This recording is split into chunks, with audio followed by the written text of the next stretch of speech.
La première fois, nous avions dit des choses un peu générales, et vous vous souvenez que on avait rempli le tableau avec des mots. Voilà, qu'est-ce que la messe?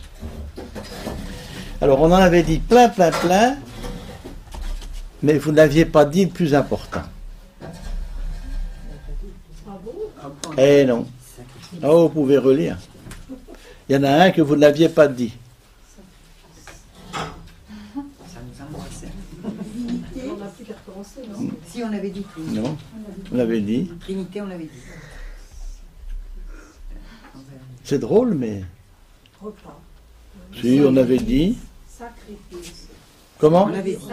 Sacrifice, on l'avait dit. On avait dit. Mystère, on avait dit. Jésus. La Pâque. La Pâque, oui. Pâques, oui. Vous n'aviez pas dit ce mot-là. Non, C'est pas sage. Pourtant, on en a parlé. Hein. Et vous en avez parlé pendant Bah la oui. conférence. À Moïse et tout ça. Donc, on n'avait pas dit le mot. Oui. On l'a pas dit, oui, dans le Non. mot. Oui. je ne vois pas vraiment le rapport entre... Vous voyez pas le rapport? Passage. Ah, ben, c'est- Donc, pas la traduction exacte, ça veut dire le passage. Et vous vous rappelez qu'on avait parlé du passage de l'Égypte à la terre promise. Hein? Donc les Hébreux avaient vécu leur Pâque, c'est-à-dire qu'ils avaient fait le passage. Il s'est passé de l'autre côté. Hein? C'est pour ça que nous, qu'on dit quand on meurt, on fait notre Pâque, on passe de l'autre côté. Hein? Et que la messe étant donc le sacrifice du Christ, de sa mort et de sa résurrection, donc nous célébrons le passage du Christ de sa mort à sa vie. Donc nous célébrons sa Pâque. Et notre Pâques. Et ça aurait été le seul mot qu'il y aurait eu à dire. C'est vrai. Donc, je résume, nous sommes bien d'accord pour dire que la messe dont on va parler plus dans les détails maintenant, dans son déroulement, est bien le sacrifice du Christ.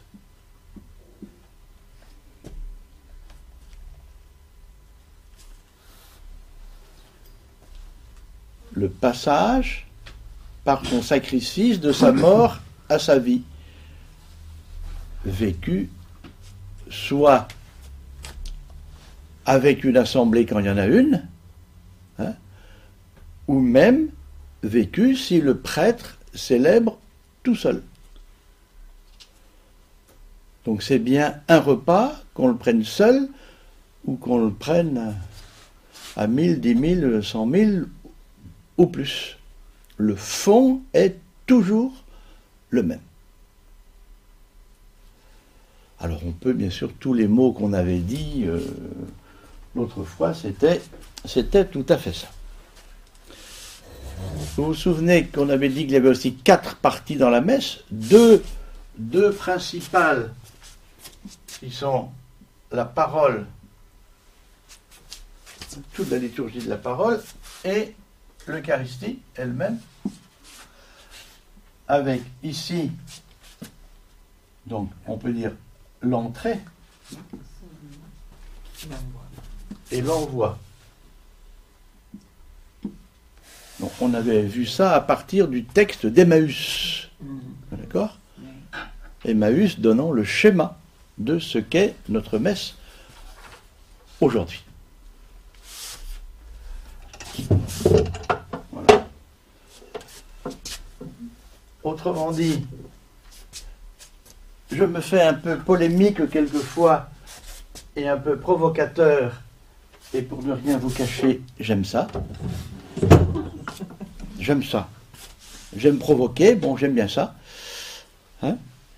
Alors, la messe, ce n'est pas un repas entre copains. Si c'était ça, j'irais au bistrot du coin. Hein? Mais la messe, ce n'est pas ça. On n'est pas entre amis. même si ça peut vous choquer, à la messe, on n'est pas entre amis. On est entre frères et sœurs. Ce qui n'est pas du tout la même chose. Les gens qui sont là, je ne les ai pas choisis. Comme je n'ai que 2 frères, je n'ai pas de sœurs, mes 2 frères, je ne les ai pas choisis. Ils sont mes frères sans que je les ai choisis. Mais mes amis, je les ai choisis. Et quand on est à la messe, je n'ai choisi personne. Ce sont mes frères et sœurs que le Seigneur me donne. On y met d'accord.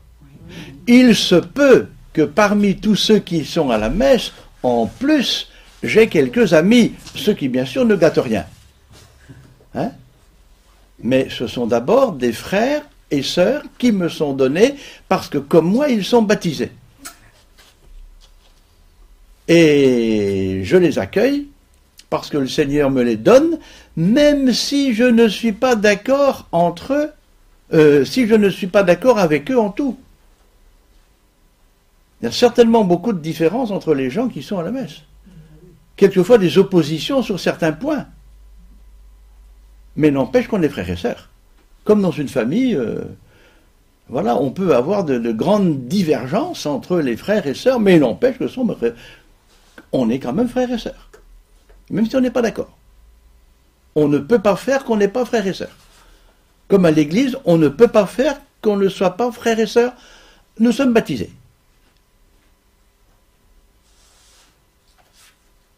Donc ce n'est pas un repas entre copains. On n'est pas là pour ça. Bon, alors, j'ai fait un schéma au tableau. Je vais faire des comparaisons avec l'ancien rite et le rite d'aujourd'hui. Alors, ne me faites pas dire ce que je n'ai pas dit, hein, et ne me faites pas dire ce que je n'ai pas encore dit.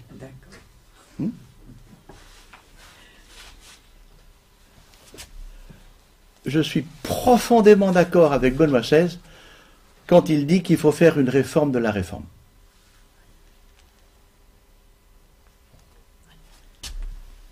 Vous m'avez compris? C'est bien. Une réforme de... Une réforme de la réforme. J'en ai encore longuement discuté avec Richard, le chef de chœur, cet après-midi dans le chœur de la basilique. Bon. Alors, quand est-ce que commence la messe? Je vais dire quand est-ce que commence la messe? Au moment de la procession au canon, Elle, à la prière eucharistique. la messe? Non, au début. Avec l'accueil Le désir de venir, et le la lecture. rassemblement. Et lecture. Chez nous, La messe commence au coup de cloche d'Élie. Ah, d'accord.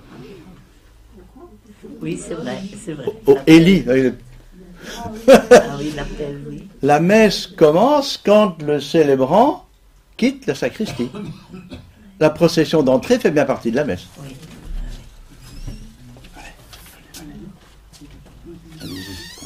Juste de commencer. Allez-y. C'est là que la messe commence.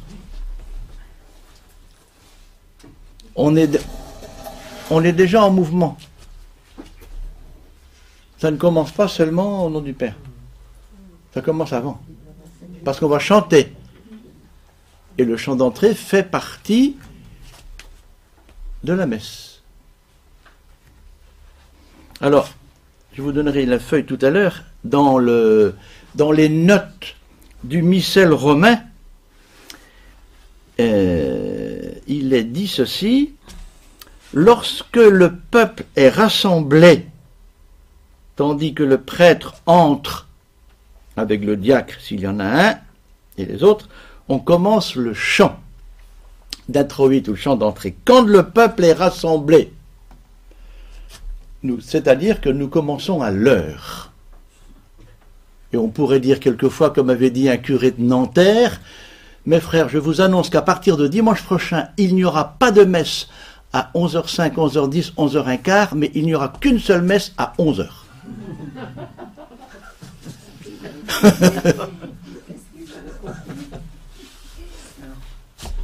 Moi, je me souviens quand j'étais petite, quand on était petit, là, dans l'ancien temps même, on nous disait toujours il faut arriver à la messe pour avoir la messe valide.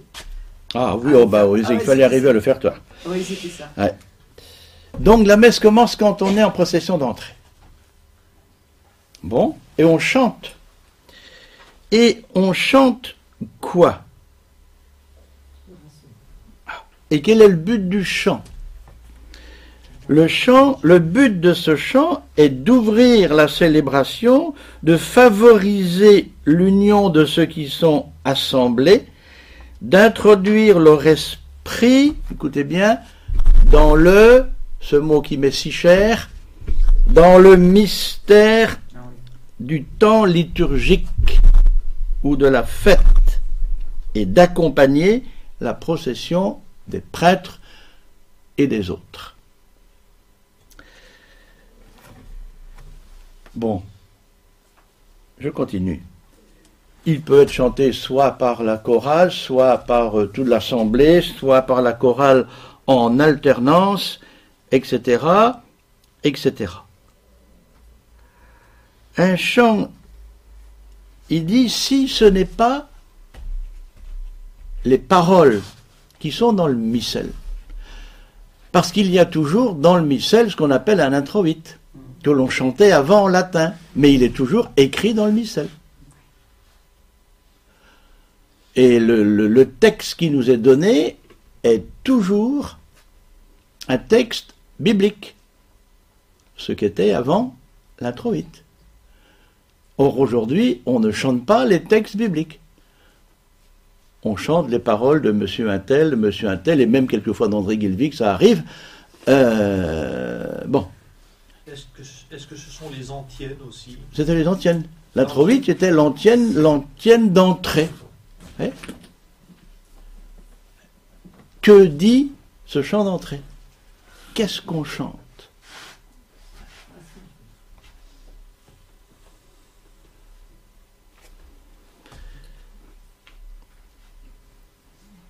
Un autre texte peut dire accorder. Si ce n'est pas l'introïte elle-même, le texte même de l'introïte, on peut chanter un autre chant accordé au caractère de l'action sacrée. Autrement dit, pas n'importe quoi. Voilà. Bon, parce que j'ai quelquefois entendu chanter n'importe quoi. Bon. Ça arrive. Autrement dit, on est bien dans le mystère de Dieu dès que le prêtre sort de la sacristie. La messe commence là. Donc vous êtes bien tous en place, arrivés à l'heure, vous avez laissé vos soucis dehors, hein, voilà. Et on va rentrer dans le mystère de Dieu. Donc le prêtre arrive, là, il monte et il va embrasser l'autel. Puis, il va là, au lieu de la présidence. Donc, voyez, à la réforme liturgique, on est passé de un lieu, puisque les prêtres n'étaient qu'à un seul endroit, même s'il bougeait un peu, parce qu'il était d'abord au pied des marches, puis là après. J'aurais pu faire ça. Hein? Bon, là, où il disait les prières au bas de l'autel, puis ensuite à l'autel, d'où il ne bougeait pas. Et maintenant, nous avons 3 lieux. Il n'y a plus d'arrêt ici. Voilà, là et là. Il était assis où Ouais. Oui, il était assis où? Comment? Sa chaise, elle était où Ça se voyait pas? Il n'y avait pas de chaise du tout. Ah, pas du tout. C'était plus long et il n'y avait pas de chaise. Pas du tout. Non, non. Pendant la lecture de l'évangile. Non, non, c'est lui qui la lisait à l'autel. L'épître. Mais c'est lui qui la lisait à l'autel. L'épître aussi. Mais bien sûr. Oui. Je me souviens. Bien sûr, là. Tout en attendant. Il lisait l'épître d'un côté et l'évangile de l'autre. Ah mais oui, c'est vrai, c'est vrai, c'est vrai, c'est vrai. Mais était dans un seul lieu. Oui, c'est vrai. Voilà. Directo. est tourné vers là-bas. Aujourd'hui, le prêtre va là, il est tourné vers là. Hein? Autrement dit, qu'est-ce que ça veut dire? Ça veut dire quoi que la direction n'est pas la même? Alors nous allons peut-être rentrer dans la polémique, qui n'est pas pour me déplaire, mais ça veut dire quelque chose. Il était tourné Tourné vers vers Dieu. Dieu, il était tourné vers Dieu. Tout le peuple est tourné vers Dieu avec le prêtre qui... Alors, c'est vrai et c'est pas vrai, parce que Dieu n'est pas plus tourné vers là qu'il est tourné vers là. D'accord? Autrement dit, le problème exact n'est pas là. Dieu est partout. Mais c'est plutôt... Ah oui, mais oui, ça c'est autre chose. Oui. c'est le Voyez prêtre qui guide Ouais. et qui va vers Dieu. Mais Jésus, Ouais. Il guide et va vers Dieu.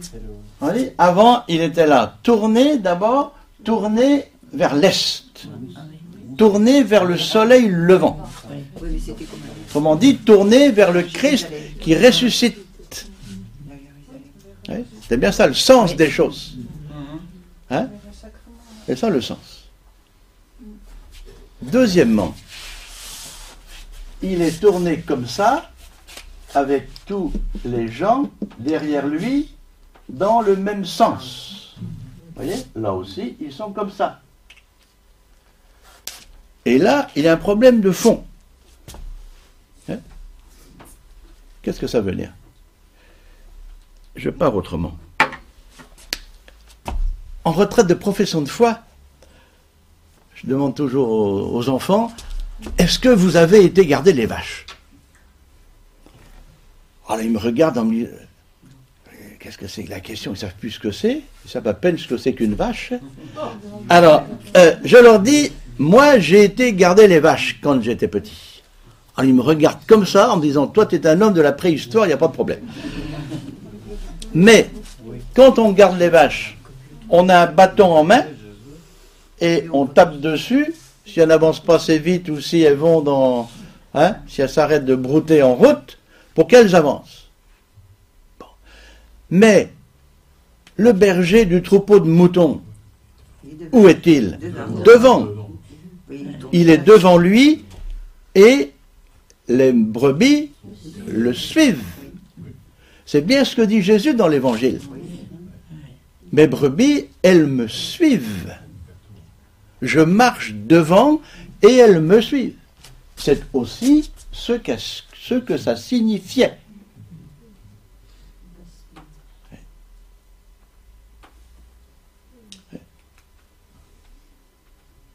On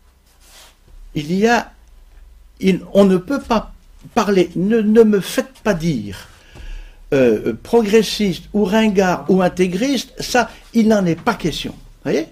Mais quel est le sens des choses? Qu'est-ce que ça veut dire?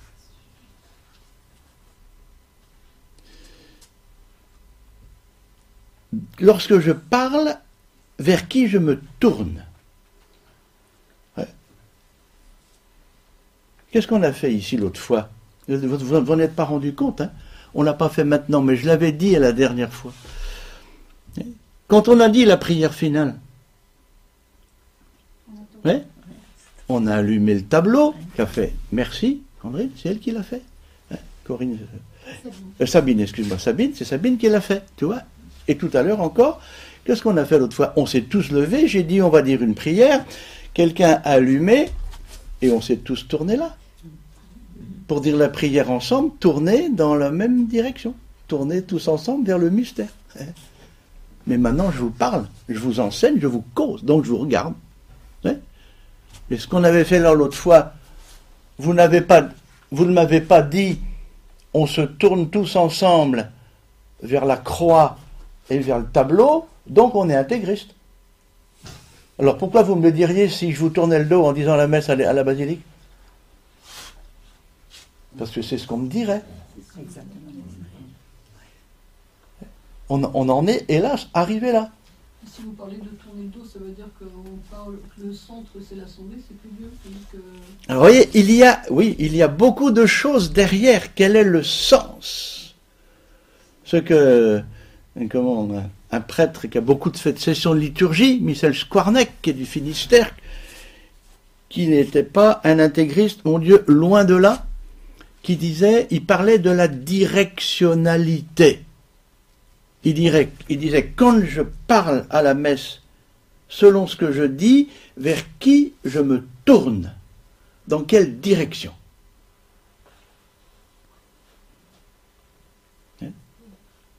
Ça, c'est important. Qui je regarde?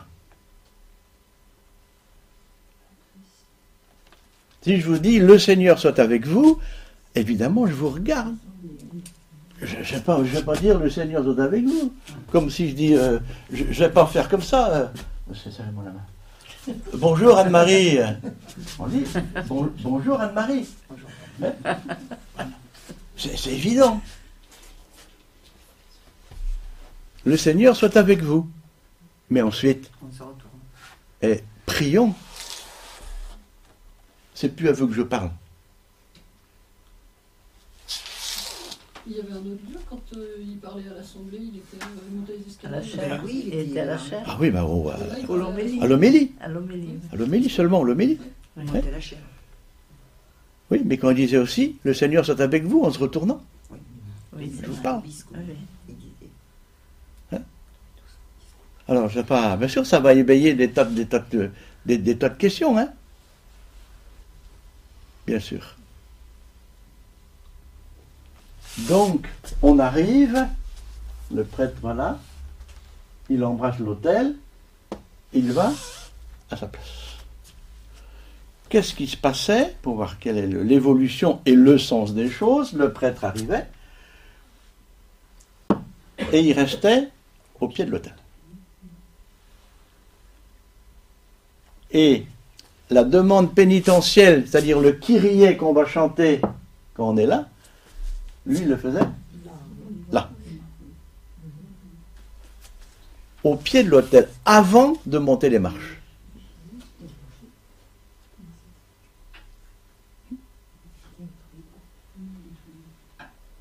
Ça fait penser à Moïse, quand n'approche pas ce lieu saint. On peut, oui. Ça veut dire Alors- se purifier avant de monter. Oui. Alors, je vais vous dire ma préférence, même si je n'ai jamais dit la messe là, je la dirai sans doute jamais. Je ne sais pas, je n'ai pas appris. Moi, je n'ai dit que la messe que je dis maintenant tous les jours. Je n'ai pas appris l'autre. Il faudrait que j'apprenne tout de Valset, je ne sais pas. Oui. Mais j'ai quand même un regret, figurez-vous. C'est le regret du début de la messe. Je préférerais que le Kyrie, on le chante là. Oui, c'est vrai. Seigneur, je ne suis pas digne de monter à l'autel. Je trouvais bien ça. Pardonne-moi. Je ne devrais pas monter. Je ne suis pas digne de le faire. Je te demande pardon. Et on demande pardon tous ensemble. Et après, on y va. C'est une étape. Ce qu'on a fait exactement l'autre jour ici, et qu'on va faire encore le premier dimanche de l'Avent et le premier dimanche de Carême, qu'on a fait avec les militaires l'autre jour. Hein? Donc la maîtrise avait pris. Il y en a qui étaient à la messe là? Oui, si, si. Hein? Vous étiez? Bon. Alors la maîtrise avait appris ce qui a été chanté au concert après le samedi soir, le Kyrie de Vierne, c'est-à-dire ce Kyrie qui fait un bruit énorme avec les deux orgues, voyez, hein, et qui est un Kyrie long, bon, tout fort. Et donc j'ai dit à l'évêque avant, je dis Monseigneur, on va rentrer par le fond de la basilique, la maîtrise va commencer le Kyrie, on traverse et on se met à genoux au pied des marches pendant le Kyrie. Et après, on monte. Vous voyez le sens des choses. Je ne dis pas, encore une fois, ne me faites pas dire ce que je n'ai pas dit. Je ne dis pas que là, ma démarche intérieure va être moins bonne ou meilleure, le problème n'est pas là. La visuelle. Je vais autant demander pardon ici que je ne le fais là, évidemment. Mais au niveau du signe, de la lecture du signe, je reste en bas le plus bas possible parce que je ne suis pas digne de monter.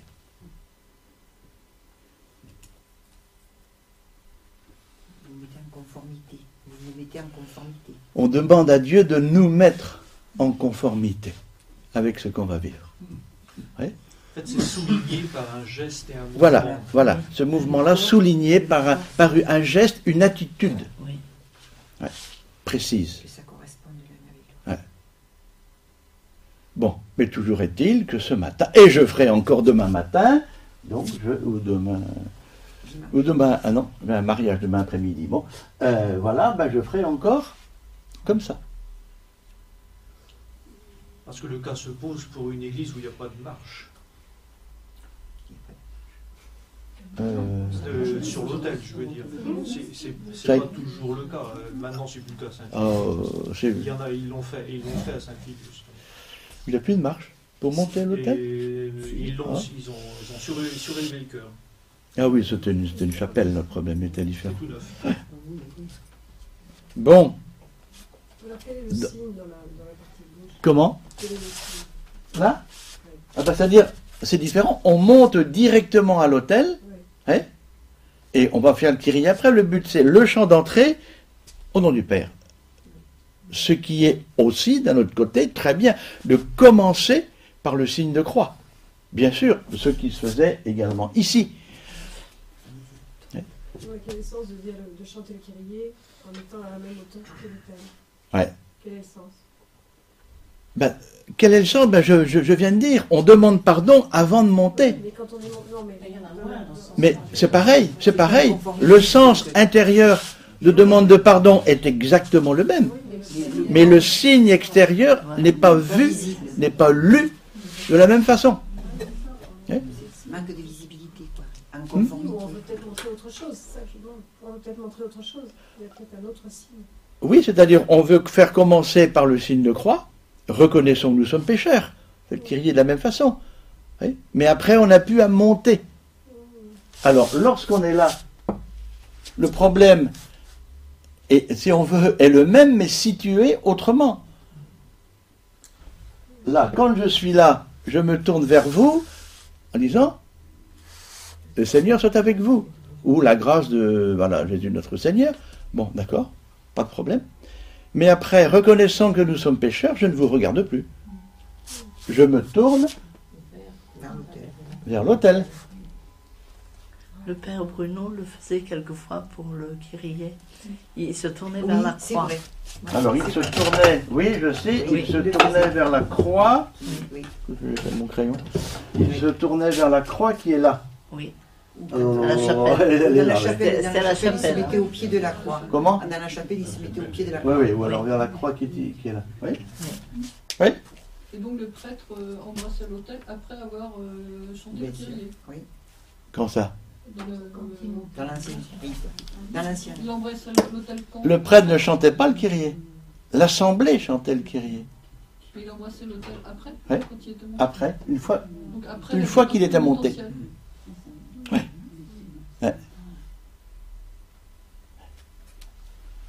Donc je redis donc ici, je me tourne là. Je ne regarde plus l'assemblée, je ne lui parle pas, si vous voulez. Pas vous que je parle, hein. Le problème s'accentuera après, hein. Bien sûr. Alors je reviens à la formule d'introduction. Donc on fait le signe de croix, non, tout à fait normal, rien à redire. Et soit le Seigneur soit avec vous, hein, ou la grâce de Jésus notre Seigneur, l'amour de Dieu le Père et la communion de l'Esprit Saint soient toujours avec vous. Autrement dit, la Trinité.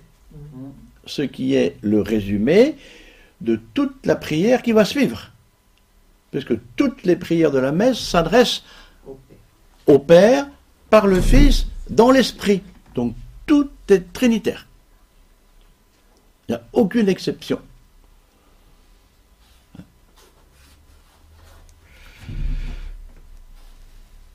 Bon.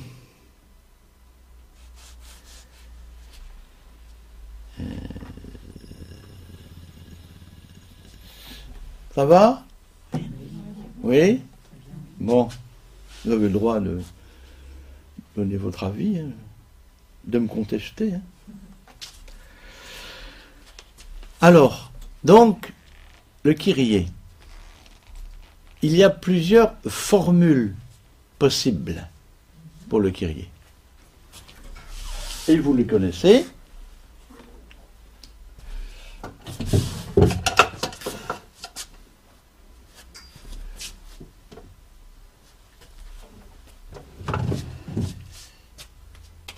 Il y a ou bien je confesse à Dieu,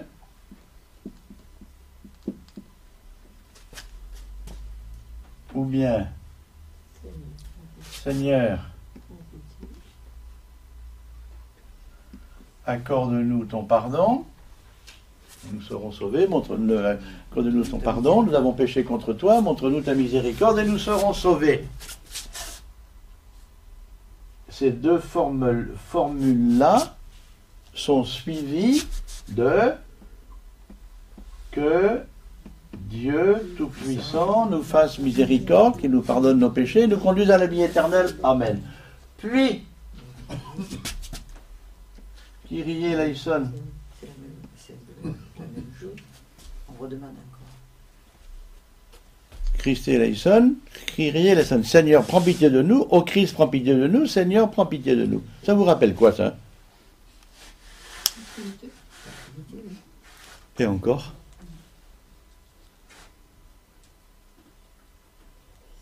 Rien? Ça vous rappelle rien? Ça vous fait penser à rien? Chiffre 3. Oui. Et encore? Eh bien, pourtant, vous le savez bien. Hein. Seigneur, prends pitié. Ô Christ, prends pitié. Seigneur, prends pitié. C'est le début de quoi?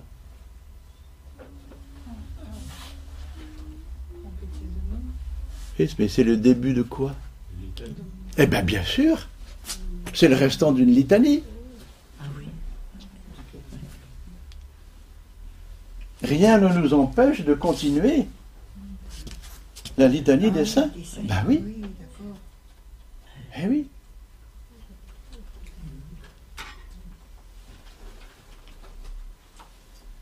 En implorant tous les saints du ciel de venir à notre secours. Et après, Sainte Marie, Saint Michel, Saint Joseph, Saint Pierre, Saint Paul. Et voilà. C'est ce qu'il reste de la litanie.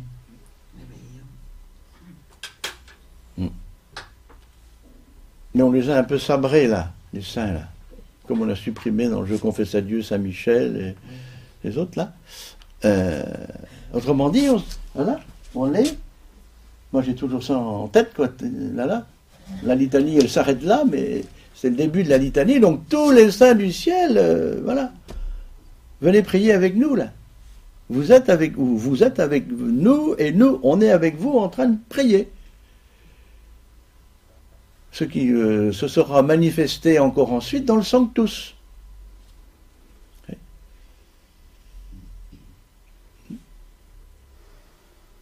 Alors, avant, on ne le disait pas, même dans l'ancien rite. On disait que le Kyrie, on disait pas. Que le Kyrie aussi, oui.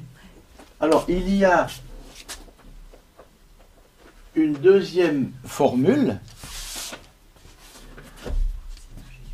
qui est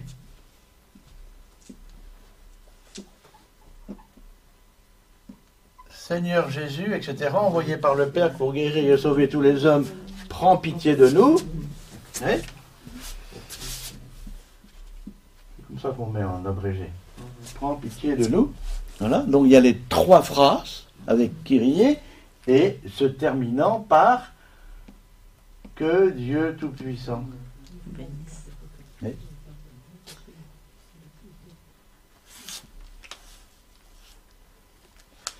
Et il y a une troisième formule qui existe au temps de Pâques.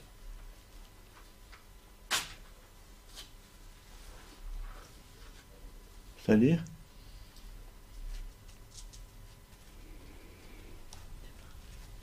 Il n'y a pas de Kyrie, mais c'est fait d'une autre manière. C'est un chant, j'ai vu l'eau vive. J'ai vu l'eau vive, alléluia, qui jaillissait du cœur de Dieu. Qui se termine par que Dieu Tout-Puissant.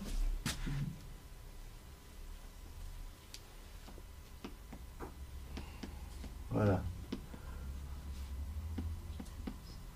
J'ai vu l'eau vive. Donc voilà. L'aspersion plus que Dieu Tout-Puissant, etc., nous fasse miséricorde.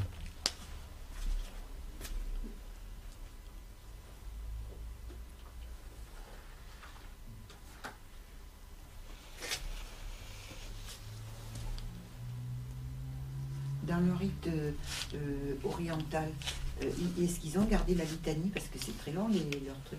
Je ne sais pas. Je sais pas, vous savez. Non, je ne sais pas. Pas du tout. Non?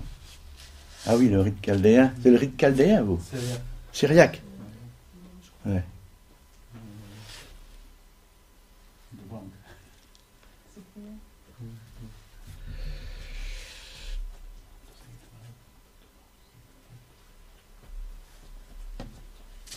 Je regarde, quand je peux, la messe à Catéo.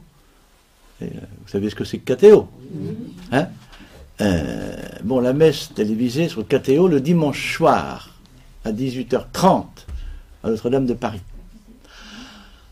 Or, toujours, le célébrant, enfin c'est toujours l'archevêque ou un évêque auxiliaire, pendant le Kyrie, c'est en général toujours cette formule-là, hein, ce qu'on fait à Dieu, oui, que Dieu Tout-Puissant, le Kyrie. Et là, il se tourne.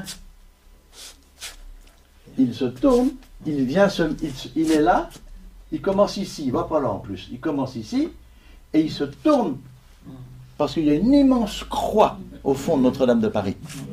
Et il se tourne vers la croix. Vous voyez? Eh bien ça me gêne. Eh bien oui, ça me gêne. Parce que, dites-moi, on dit « Seigneur, prends pitié » et on tourne le dos à l'Assemblée, d'accord?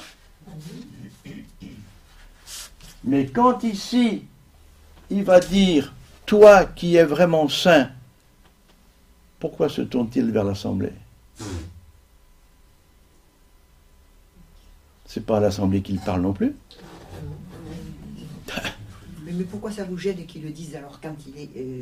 Ben, pourquoi se tourner vers là-bas quand on dit Seigneur prends pitié, et pourquoi ne pas se tourner vers là-bas quand on dit Seigneur toi tu es saint? Vous pouvez m'expliquer?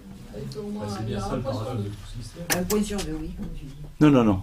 C'est bien ça tout le problème de ce changement ce changement de position. Eh bien, bien sûr. Que, comme vous l'avez dit il n'y a pas tellement longtemps, il y a toute une partie de la messe qui est un dialogue entre le prêtre et le Seigneur. Et le troupeau est derrière et participe. Et c'est pas vous qui vous adressez à nous parce que vous n'avez rien à nous dire. Non. Ce que vous avez à dire, vous dites, mais il y a toute une partie qui est un discours entre eux. Eh oui.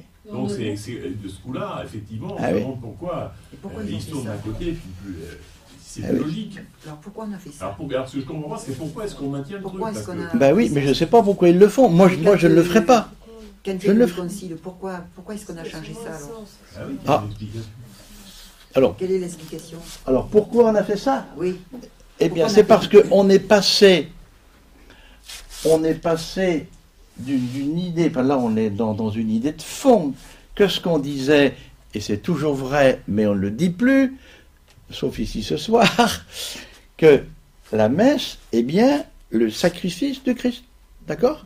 Bon, le Christ est le berger, et nous, les brebis, on le suit. Okay? C'était vraiment l'idée de fond, le sacrifice. On ne disait jamais que la messe était le repas.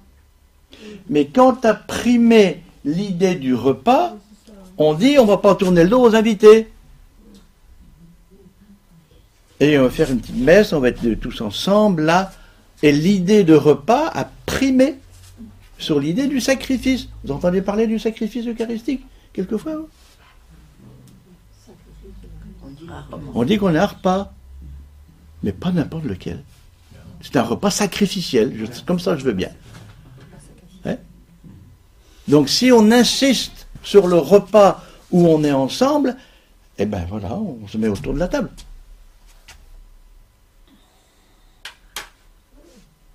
Ça a sa valeur aussi. Comment? Ça a sa valeur aussi. Ah ben ça, bien sûr que ça a sa valeur aussi. Ouais. Et c'est bien un repas, hein. Prenez et mangez, que je sache, c'est bien un repas. Le Christ à la scène, c'était un repas. Comment? Ah, tout à fait. Ouais. Ouais. Oui, mais c'était lui le. Lui, c'était C'est le ça qu'on a voulu signifier. Oui. D'ailleurs, Oui. quand vous disiez le Kyrie, finalement, il était à la même hauteur que l'autel, c'est peut-être pour nous montrer qu'on est avec Jésus et que. Alors, oui. Mais ne me faites pas dire ce que je n'ai pas dit. Hein. Je dis pas que tout est mauvais ici. Hein. Non, La preuve, c'est que je dis cette messe-là avec beaucoup de joie. Hein. Mais je reviens à la scène. Oui, je veux bien. Mais attention, la messe n'est pas et ne sera jamais un mime de la scène. Parce que la messe, c'est à la fois le dimanche des rameaux, le jeudi saint, le vendredi saint et le dimanche de Pâques. On ne mime pas la scène.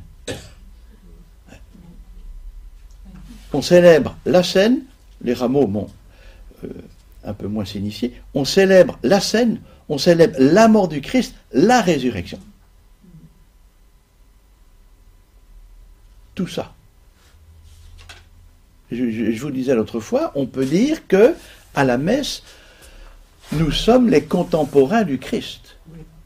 Nous sommes à la fois à la scène, nous sommes au pied de la croix et nous sommes au tombeau vide. Parce qu'il y a la présence réelle, mais là on s'est inspiré un peu peut-être des protestants qui, pour eux, c'est vraiment la scène, Oui, la parole et la scène. Là, on mime. C'est ça qui a peut-être déplacé le problème, c'est pas le sujet. On mime peut-être plus. C'est une Oui. actualisation, en fait. Quoi. Le sacrifice du Christ, attention, ne dites jamais qu'il est renouvelé. Il est actuel. Il n'est pas renouvelé. Il n'y a eu qu'un seul sacrifice, une seule fois. Il est rendu présent. Ce n'est pas un autre, c'est le même.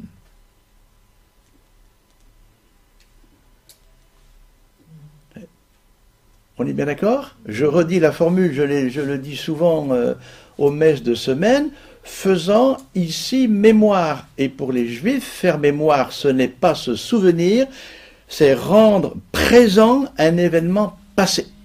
Mais c'est ça qui. Le mot est beaucoup plus fort qu'en français. Le mot en français est faible. La mémoire, oh j'ai perdu la mémoire. Ben oui, bon, c'est le souvenir, c'est le passé, etc. Non, non, c'est pas ça pour eux. Ouais. Quand ils faisaient, après la sortie d'Égypte, quand ils faisaient la Pâque, ils revivaient le passage de la mer Rouge.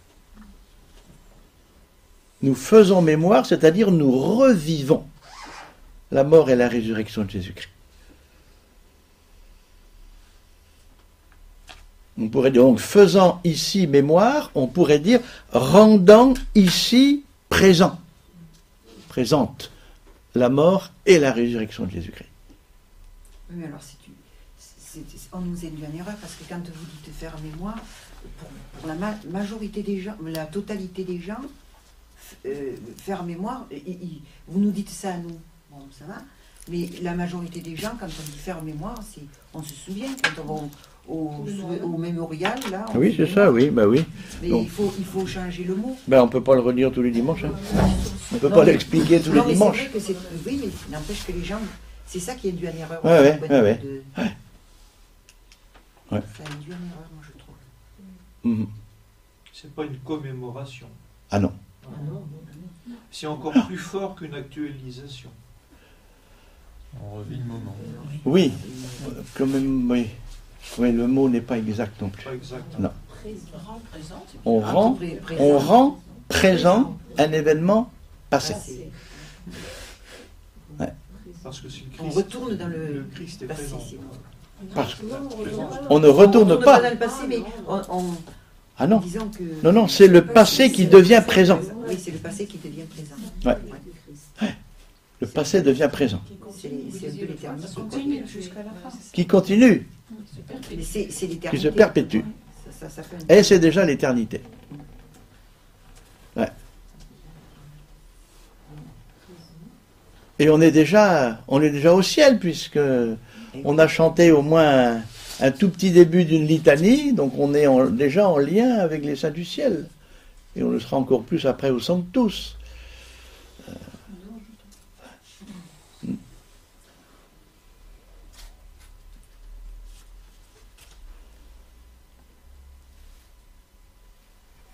Bon, ça soulève plus de questions que ça ne donne de réponses.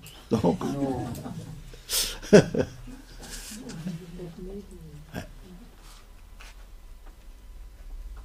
Non, c'est vrai que c'est très intéressant parce qu'on n'irait pas fouiller entre guillemets jusque-là.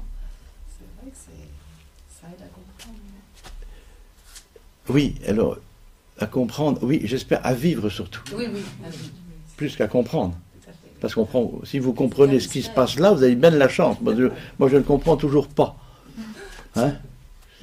Ouais. En comprendre plus le Oui, rite, bien voilà, sûr. de façon Oui, plus comprendre le spécifique. sens Voilà. des rites, le sens pourquoi on le fait. Hein? Et l'importance du rite, l'importance du déroulement, il veut dire quelque chose. Okay? Et pour ça, j'ouvre une parenthèse. Pour vous dire l'importance du rituel. L'importance que les choses se déroulent normalement. Je ne vous ai pas raconté ça l'autre soir, non? Ce qui était arrivé à Pluméliau dans la paroisse où j'étais avant, non? Je vous ai pas dit ça? Montrer l'importance du rite.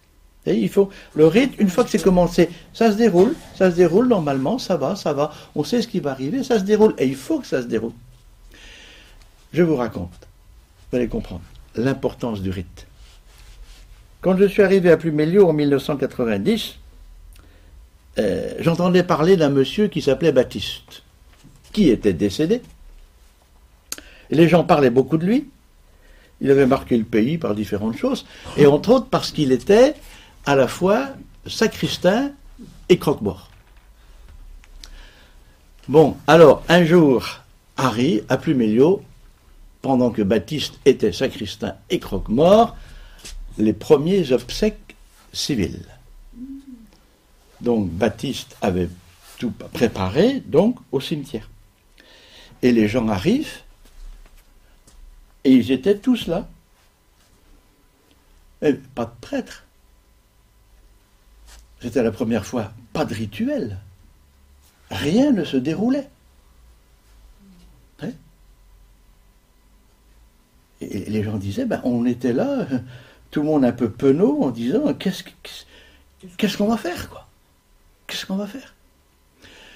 Et finalement, quelqu'un a dit, mais Baptiste, tu es habitué, toi. Tu sais comment on fait. Hein? Alors, vas-y, quoi. Et Baptiste, qui avait tout préparé comme d'habitude, eh ben, il a pris le goupillon qu'il avait préparé.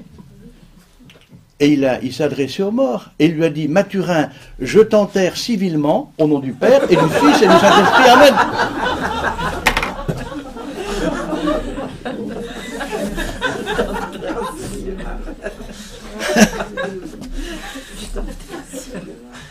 Ça doit marquer une existence.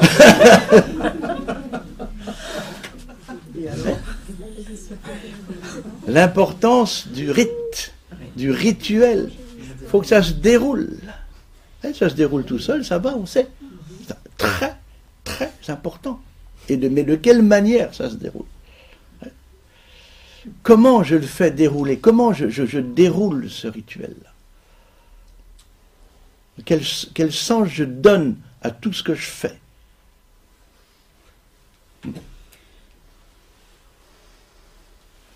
Là, vous vous souviendrez de Baptiste. Ah oui,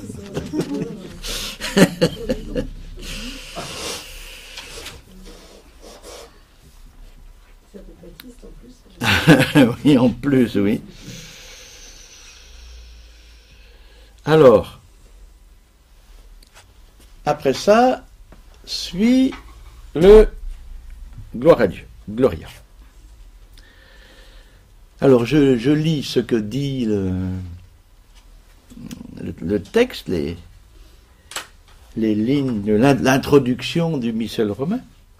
Le Gloria est une hymne très ancienne et vénérable par laquelle l'Église, rassemblée dans l'Esprit Saint, glorifie Dieu le Père et l'agneau et adresse à l'agneau ses prières de supplication.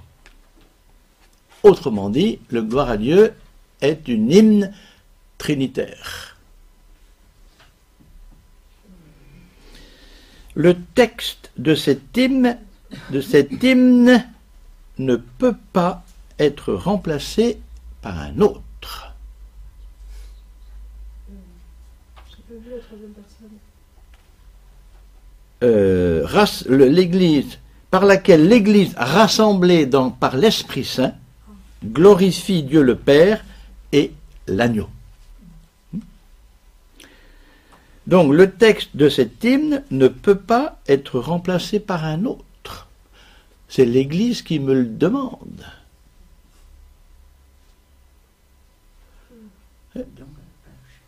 On n'a pas à remplacer Gloria par un cantique avec refrain de je sais pas quoi, qui va chanter les petits oiseaux, un petit caillou en fleurs.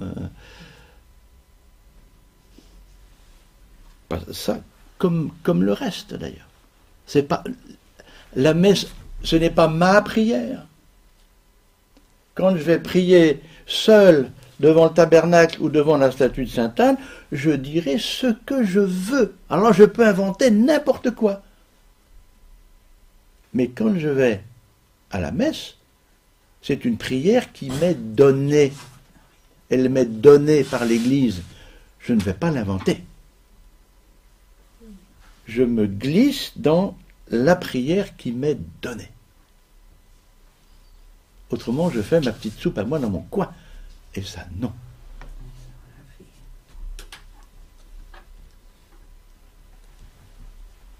Entonné par le prêtre, ou, si c'est opportun, par le chantre ou par la chorale, le Gloria est chanté soit par tous ensemble, soit par le peuple alternant avec la chorale, soit par la chorale seule.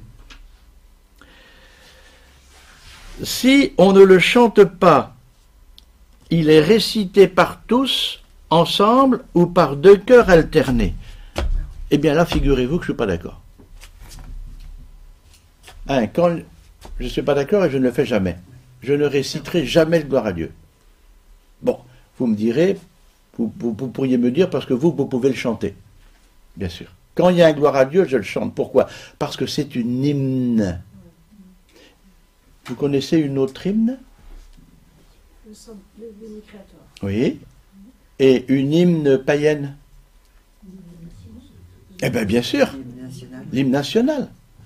Imaginez qu'à l'Arc de Triomphe, on dise « Allons enfants, la patrie, le jour de gloire est arrivé. » Vous me direz « Mais ils sont fous, qu'est-ce qu'il leur prend ?» On ne récite pas une hymne. On la chante. Là, je tique. Mais je ne vais pas tiquer, mais je chanterai tout le temps. C'est fait pour être chanté. Comme les psaumes. Dans des chants.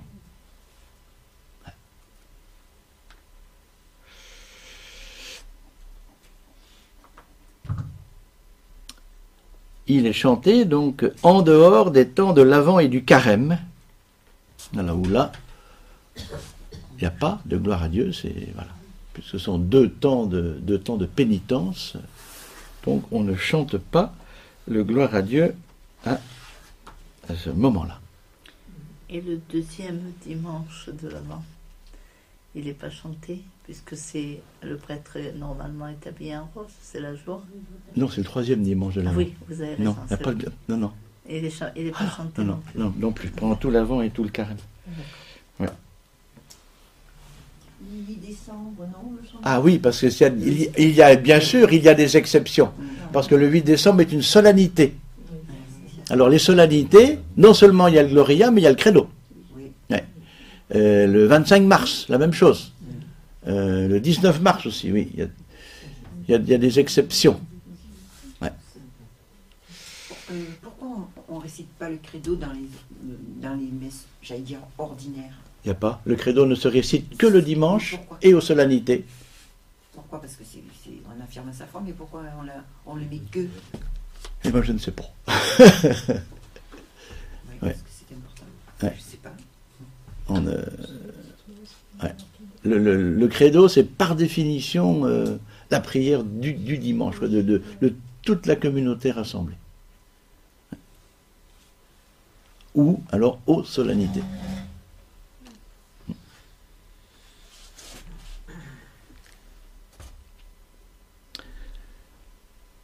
Alors ensuite, on arrive à ce qu'on appelle la collecte, qui n'a rien à voir avec la quête. Ah non. Hein? Rien du tout. Alors je lis, le prêtre invite le peuple à prier, et tous gardent le silence avec le prêtre pendant un peu de temps, pour prendre conscience qu'ils se tiennent sous le regard de Dieu et pouvoir exprimer intérieurement leurs intentions. Puis le prêtre prononce l'oraison, habituellement appelée collecte, qui exprime le caractère de la célébration.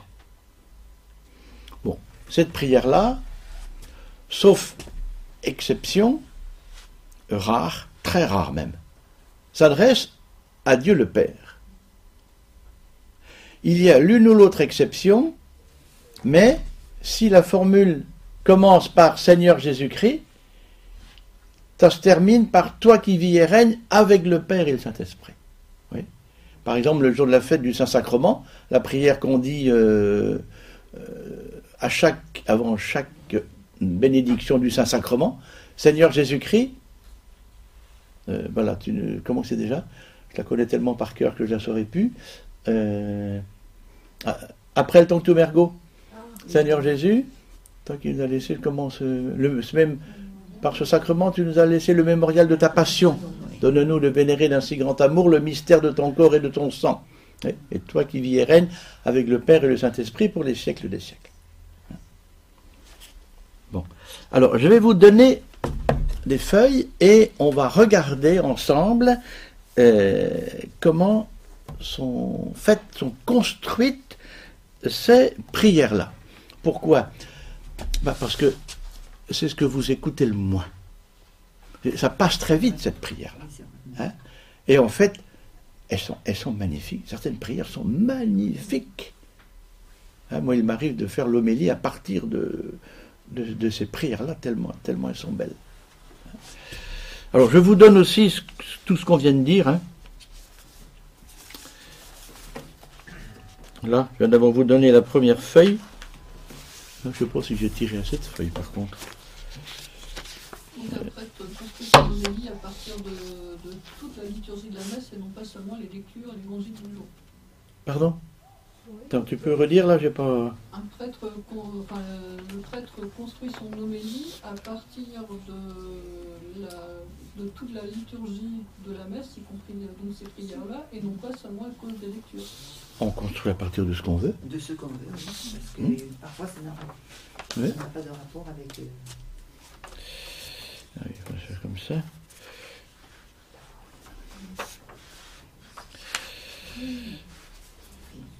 Allez, ça c'est là déjà. Ça c'est la première feuille, pour ne pas les mélanger.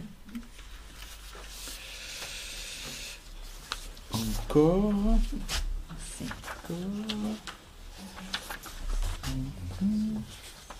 Allez, faites le tour. Ça c'est la première, c'est tout ce qu'on vient de dire.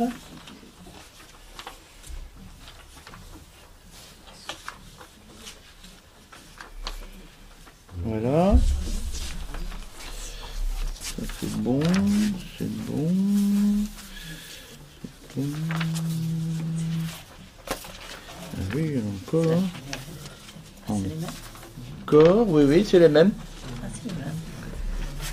C'est les mêmes, c'est les mêmes. Prenez. Voilà.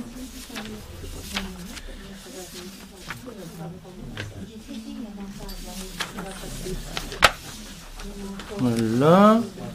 Ah bah si, j'en avais tiré plein. On les a tirés. Voilà. Et voilà. Est-ce que tout le monde a eu? Non, il en manque. Faites passer. C'est la... bah, attendez, oui, ça c'est la deuxième. Ici, la main.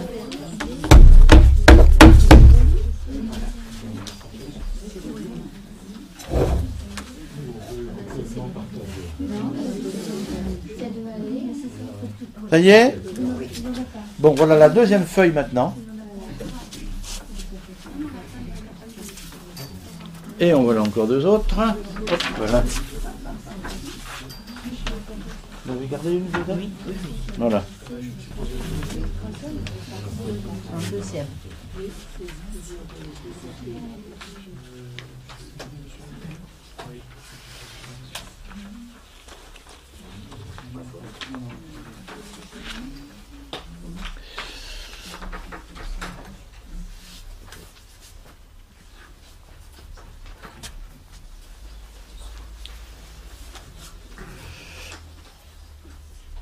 Alors, je vous laisse lire les oraisons, là.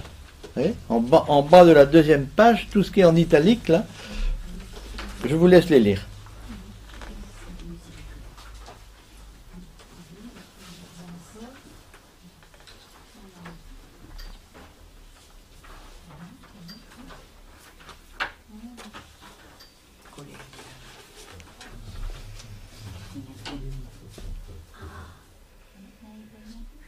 C'est toujours les mêmes, les collectes. C'est... Ça change toutes les semaines.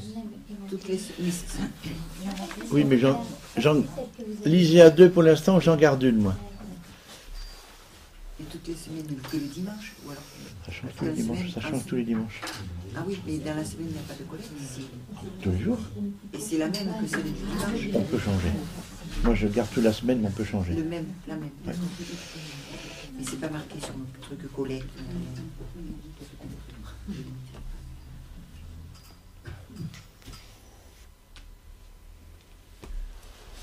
Qu'est-ce que vous remarquez dans la manière dont ces oraisons sont faites?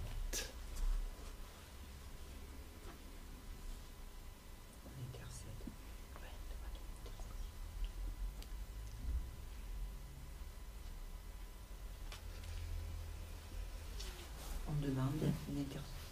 Dieu intercède pour nous. Il y a beaucoup d'intercessions. D'intercession. Oui, mais plus précisément là. Ces deux manières sont rédigées en fonction d'une fête. Oui, c'est bon. Oui? Oui, la deuxième pour la Vierge Marie. Les autres sont plus générales. Garder les Puis des choses qui nous sont d'être données. fidèle, de rester fidèle au commandement. Exactement. Oui. Ouais. Ouais. Oui. D'abord, la première chose. Vous voyez, la deuxième, par exemple, est celle du 8 décembre. Par conception immaculée. Seigneur, tu as préparé à ton Fils une demeure digne de lui par la conception immaculée de la Vierge. Bon, c'est le jour de la fête du 8 décembre. Alors, on est bien d'accord que le 8 décembre, jour de la fête de l'Immaculée Conception, la prière s'adresse à Dieu, pas à Marie. Et aucune des prières de la messe ne s'adressera à Marie. Aucune. Après, on pourra dire un chapelet, chanter tous les cantiques à Marie qu'on voudra, etc. Aucun problème. Mais la messe s'adresse à Dieu le Père. Où on va le remercier pour Marie, bien sûr. Mais la prière ne s'adresse pas à Marie. Marie n'est pas une déesse, même si elle est la mère de Dieu.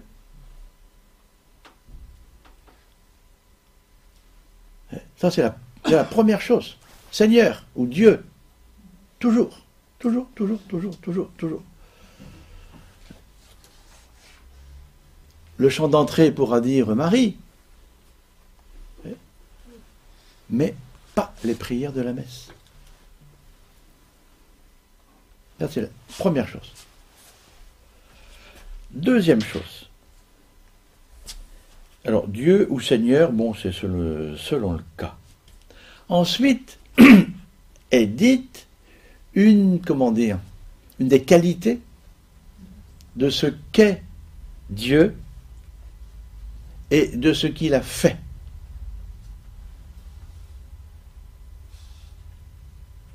On commence par le remercier parce qu'il est miséricordieux. Vous voyez, la première, Dieu de miséricorde infinie. Tu ranimes, tu fais quelque chose pour nous. Tu as préparé à ton Fils. Et la troisième, Dieu qui peut mettre au cœur de tes fidèles un unique désir. C'est une louange. C'est une louange à Dieu pour ces diverses qualités qu'on n'arrive pas à énumérer tellement elles sont nombreuses. Alors chaque oraison dit quelque chose de différent de ce qu'est Dieu.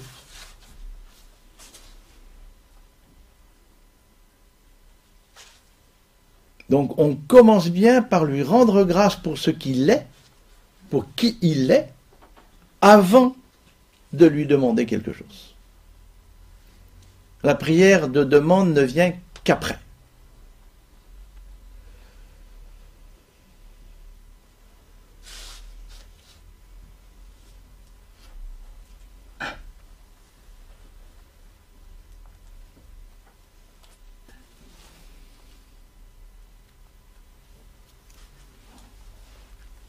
Alors, il y a quelques-unes avec ce qui pourrait sembler une exception, comme la dernière oraison, que j'ai mise là. Dieu éternel et tout-puissant augmente tout de suite la demande. Mais il y a Dieu éternel et tout-puissant. Tout est dit là-dedans. Hein? Bon, là, on n'a pas détaillé, l'auteur n'avait peut-être pas eu le temps de détailler une qualité, mais tu es éternel et tout-puissant. C'est quand même pas rien non plus de dire ça, même si c'est pas autant détaillé que dans les autres oraisons.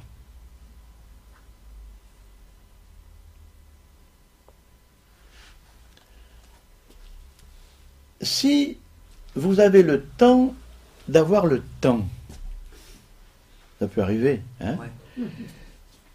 Je vous invite à lire toutes les oraisons du missel. Eh bien, si vous les regardez bien toutes, eh bien, vous en apprendrez des choses et vous vous poserez beaucoup de questions sur qui est Dieu, d'une part, qu'est-ce qu'il fait pour nous, et ensuite, tout ce qui nous est demandé.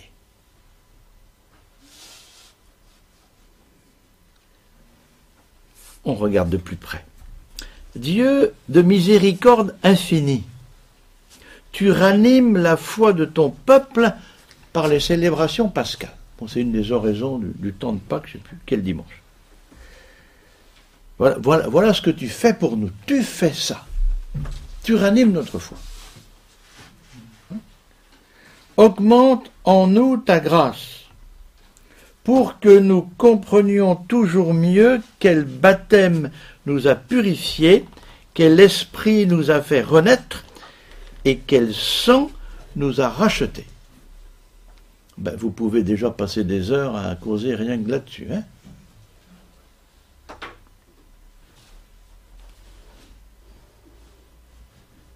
Il est question, on pourrait dire, de toute la vie chrétienne.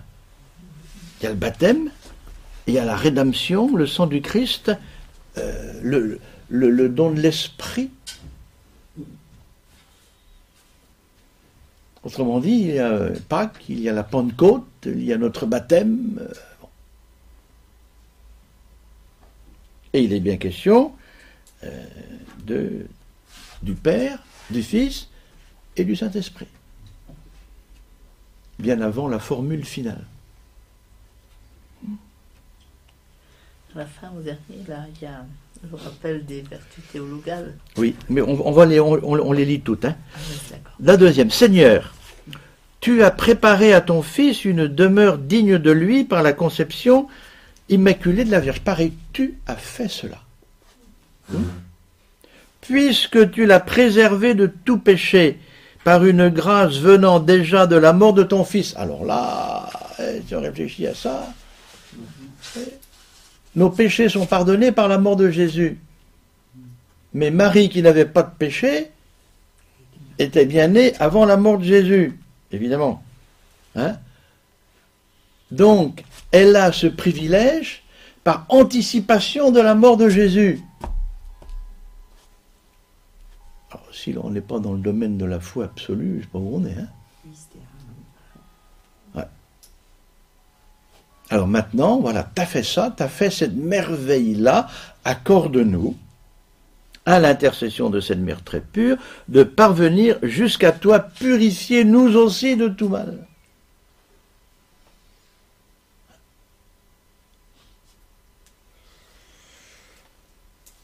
Je continue. Dieu qui peut mettre au cœur de tes fidèles un unique désir. Tu peux faire ça.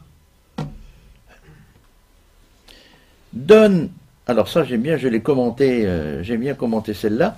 Donne à ton peuple d'aimer ce que tu commandes. Cette phrase complètement contradictoire, pas du moins dans les mots. Donne-nous d'aimer ce que tu commandes. Ça ne va pas ensemble ces mots-là. Aimer et commander. Vous vous rendez compte de ce qu'on demande à Dieu? Tu nous commandes et donne-nous d'aimer ce que tu commandes. Donne-nous d'aimer les ordres que tu nous donnes. Non seulement d'y obéir, mais les aimer.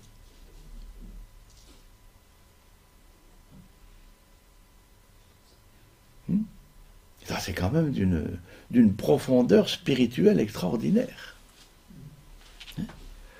Donne-nous d'aimer ce que tu commandes, d'attendre ce que tu promets, pour qu'au milieu des changements de ce monde, nos cœurs s'établissent fermement là où se trouvent les vraies joies. Ça, ce sont des prières magnifiques, magnifiques. En fait, si le péché, c'est rater sa cible, Comment ? péché, c'est rater sa cible qui est l'union avec Dieu, et en fait, là, dans toutes les prières, eh ben, ça nous ramène dans la trajectoire toujours. Dans la trajectoire, oui, mais ça, oui, ça nous... Oui, oui. Seigneur, tu as voulu que toute la loi consiste à t'aimer et à aimer son prochain. Donne-nous de garder tes commandements et de parvenir ainsi à la vie éternelle. Donc, il y a le même, entre guillemets, le même problème. La loi consiste à aimer. Alors, je dis ça souvent, c'est au baptême. Quand ils prennent comme texte, tu aimeras le Seigneur ton Dieu. On dit, mais aux parents qui, dans l'ensemble, ne viennent plutôt pas très souvent à l'église, on dit, mais ça va, vous aimer sur commande, là, ça vous va? Je dis, moi, j'ai pas envie d'aimer sur commande. Hein. Qu'est-ce que Jésus se permet, là? De dire, je vous donne un ordre, vous allez aimer. Mais moi, j'ai pas envie d'aimer sous commande. Hein. On ne donne pas un ordre d'aimer quelqu'un. Ça ne se passe pas comme ça. Voilà, là, il commence à m'écouter. Ah oui. Il dit, pourquoi Jésus se permet-il de dire ça? C'est bien sa loi, pourtant, de nous aimer. Hein? Bon. Nous, on est d'accord, on connaît. Non? Monsieur Floriot, oui, ça va, là. Oui, bon, pas de problème.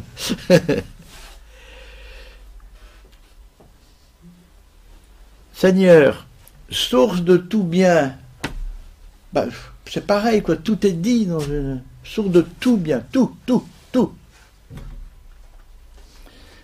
Réponds sans te lasser à notre appel. Oui, sans te lasser, pour vieux.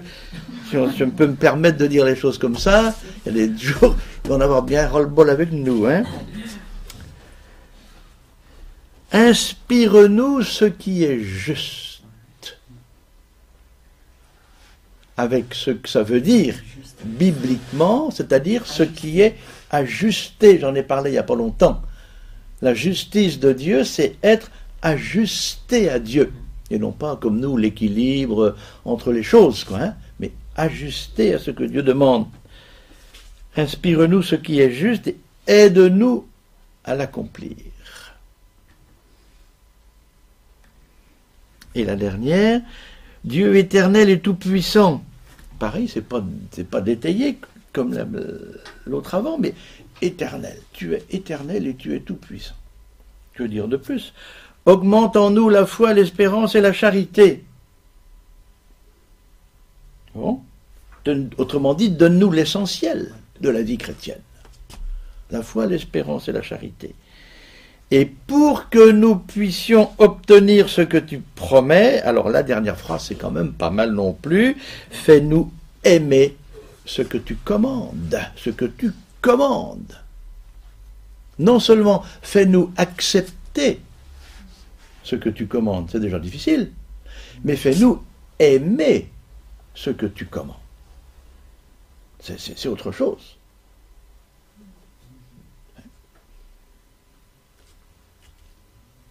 Alors il faudrait prendre toutes les autres comme ça. Alors là, on en a déjà toute une théologie, une spiritualité dans ces oraisons-là.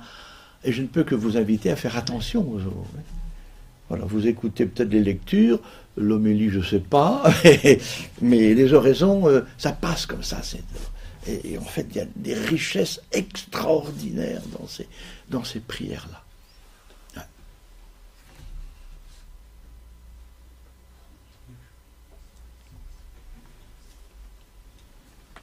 Bon, eh bien, j'ai même fini avant l'heure, avant que le Saint-Esprit ne se couche.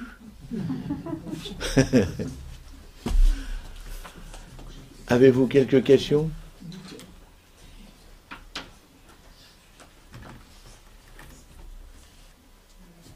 Non? Comment? Ça va nous aider, je pense, à prendre conscience de la richesse qu'il y a dans ces oraisons, par exemple. Tout, quoi.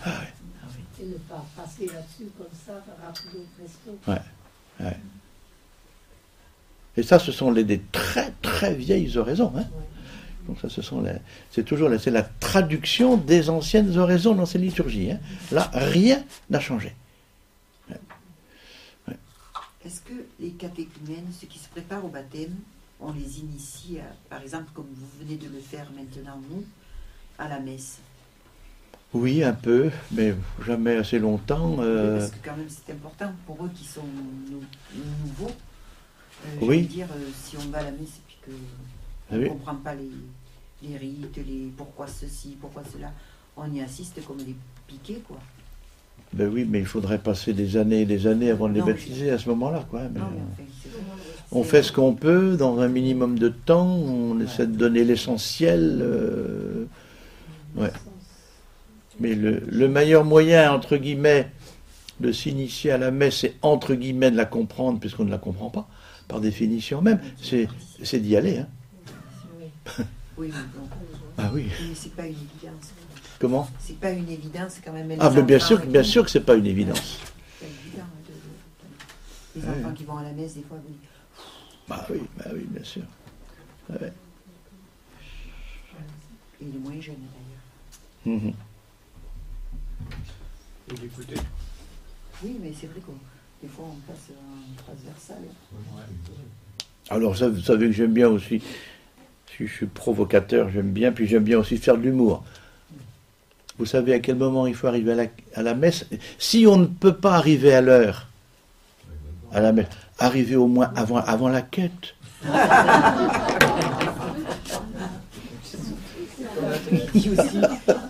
Soyez silencieux, ne mettez pas trop de pièces. Plutôt des billets. Bon, vous vouliez... Alors le sens de collecte, donc c'est... Ah oui, je voulais le dire. Pourquoi collecte? Parce que on collecte les prières, les demandes, les intentions. Vous voyez? Il faut dire, prions le Seigneur. Au moins 3 secondes de silence. Et chacun intérieurement donne son intention. Et les prêtres, donc, ramassent les intentions dans cette prière qui est la prière de l'Église. Chacun associe sa prière à la prière de l'Église qui est dite par le prêtre. Hein? Ouais. Parce que instinctivement, la collecte, on pense à la quête. Ça, c'est mécaniquement. Ben oui, mais... une collection. Arriver à tant d'années à savoir que c'était ça, rassemblez-nous. Mais on n'a pas fait. Ah oui. Oui. Une collecte est un rassemblement. Un rassemblement de pièces ou de billets aussi. Oui, mais non.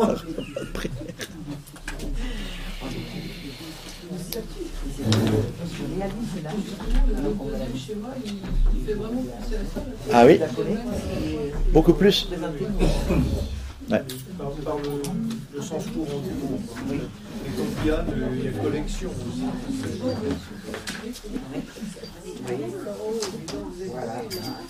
Voilà.